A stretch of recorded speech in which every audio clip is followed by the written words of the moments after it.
No, se guardi, ti ho mandato un meme, scusate, i nuovi membri della NATO, perché è un po' volgarotto, ma secondo me non si può non farlo vedere, è troppo carino. Ecco, dunque, ecco il meme, sì, lo facciamo vedere subito, lo facciamo vedere però in questo modo, un secondo solo che dobbiamo preparare questa cosa.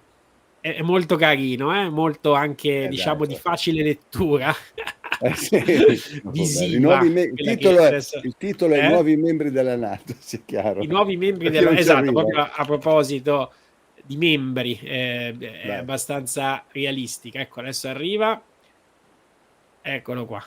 Questi sono i nuovi membri della NATO. Me l'ha mandato stamattina, ho riso 10 minuti, guarda, Ci troppo credo. carino. E quella è vera, e non è che i confini sono quelli, non è che... Ops. Sì, sì, sì. Va bene, andiamo avanti. Indubbiamente. Allora, stavo